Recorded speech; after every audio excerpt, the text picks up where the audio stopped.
नमस्कार दोस्तों, आसान शिक्षा में आप सभी का स्वागत है। आज की क्लास में हम नेक्स्ट 20 क्वेश्चंस को डिस्कस करेंगे। तो 100वां 100th क्वेश्चन है आपका, निम्नलिखित में से किसने राज्य के कार्य के संबंध में बाधाओं को बाधित करना है। किसने कहा है कि राज्य का कार्य है बाधाओं को बाधित करना। ये स्टेटमेंट ग्रीन द्वारा दिया गया है। 101st क्वेश्चन देखते हैं, 101 क्वेश्चन देखते हैं। शक्ति नहीं बल्कि सदिच्छा राज्य का आधार है। यह वाक्य किस विचार का प्रतिनिधित्व करता है? तो ये विचार आपका आदर्शवादी विचारधारा है। ठीक है, शक्ति नहीं बल्कि सदिच्छा राज्य का आधार है। हम लोग 102वां क्वेश्चन देखते हैं।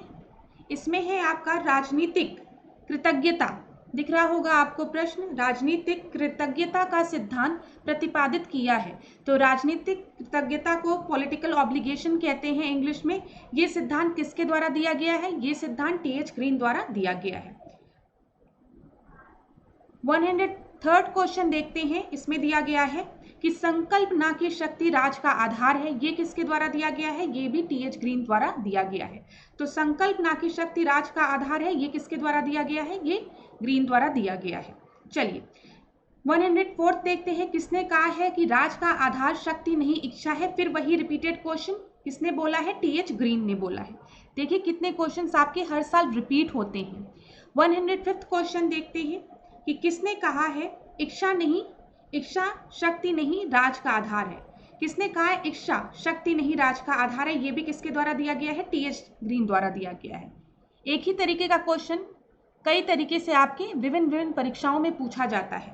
अब देखिए 106 क्वेश्चन भी सेम है। शक्ति ही नहीं वरन इच्छा ही राज का आधार है। ये किसके द्वारा दिया गया है? ग्रीन द्वारा दिया गया है। 107th क्वेश्चन देखिए, राज का आधार शक्ति नहीं इच्छा है। ये किसके द्वारा दिया गया है? टी.एच. ग्रीन द्वारा।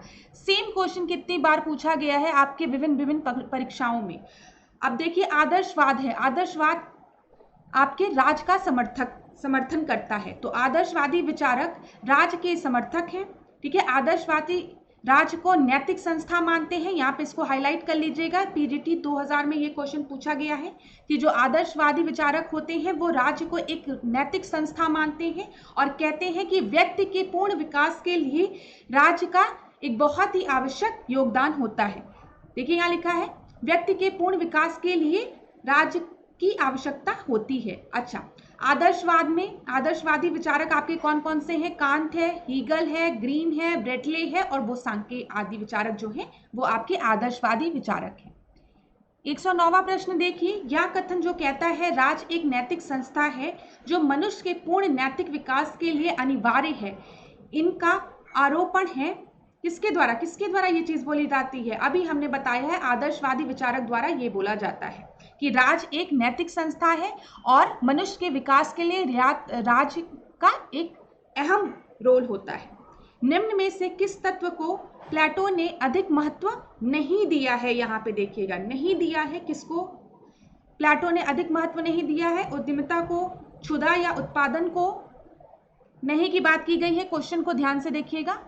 और तीसरा चौथा ऑप्शन आपका है शौर्य और विवेक। तो अगर हम प्लेटो की बात करें तो प्लेटो ने किन किन चीजों को महत्व दिया है, क्या क्या मुख्य स्रोत प्लेटो मानता है मनुष्य के व्यवहार में? तो इच्छा, डिजायर, ठीक है, फिर इमोशन जिसको कि भावना कहते हैं, या फिर ज्ञान, विवेक, नॉलेज, विजडम। ठीक है, तो अब आप इस प्रश्न को एक बार फिर से देखिए। इस प्रश्न में आपका ऑप्शन क्या क्या था? तो यहाँ पे आपका ऑप्शन है उद्यमिता, इसको नहीं, ठीक है, इसको महत्व नहीं दिया है। उत्पादन की बात की है, क्षुधा की बात की है, नॉलेज की बात की है,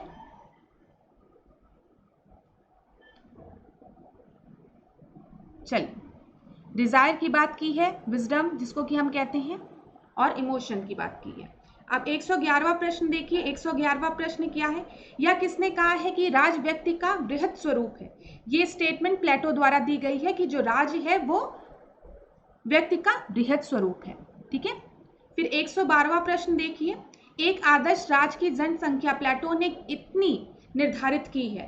तो प्लेटो ने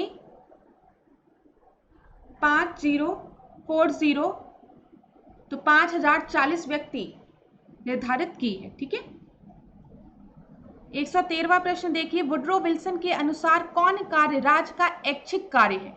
इसमें से कौन सा ऐसा कार्य है जो कि राज्य का ऐच्छिक कार्य है? तो वुड्रो विल्सन के अनुसार पूछा गया है। तो इसमें श्रम कानून बनाना, ठीक है, ये पीजीटी 2010 का प्रश्न है। अब 114वां क्वेश्चन देखिए, इसमें क्या बोला गया है कि राज्य ना ही ईश्वर की रचना है, ना श्रेष्ठ शारीरिक बल की, ना ही प्रस्तावों एवं सम्मेलनों की कृति है, और ना ही परिवार का मात्र विस्तार है। यह कथन किसके द्वारा दिया गया है? यह कथन गार्नर द्वारा दिया गया है।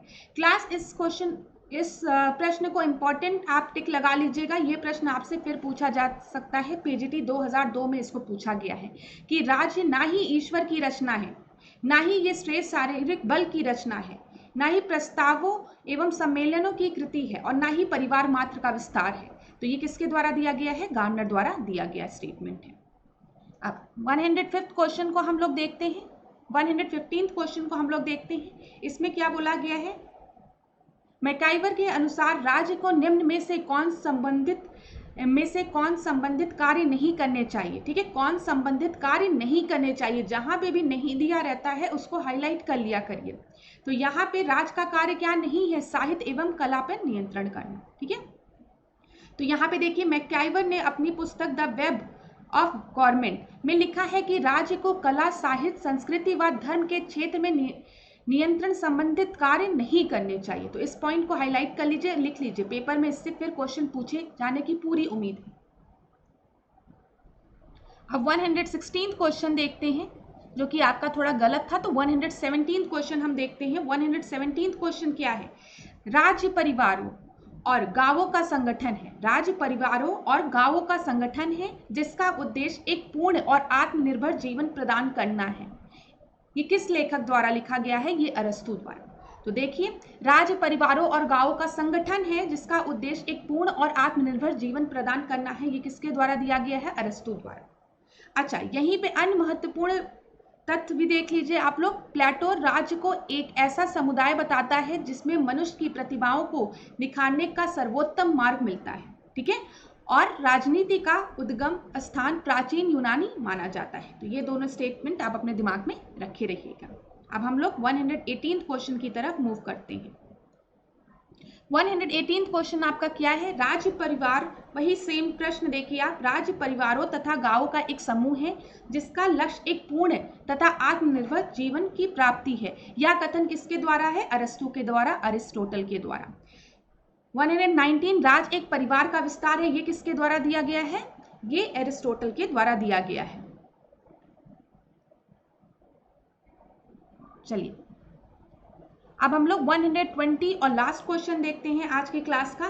किसने कहा है जो अरस्तु का आदर्श राज्य है वही प्लेटो का द्वितीय सर्वश्रेष्ठ राज्य है। ये स्टेटमेंट किसके द्वारा दिया गया है? तो सबाइन द्वारा ये स्टेटमेंट दिया गया। सबाइन ने कहा है अरस्तु का जो आदर्श राज है वो प्लेटो के लिए द्वितीय सर्वश्रेष्ठ राज है, ठीक है। तो ये सबाइन द्वारा दिया गया स्टेटमेंट है। तो thank you class, thank you so much.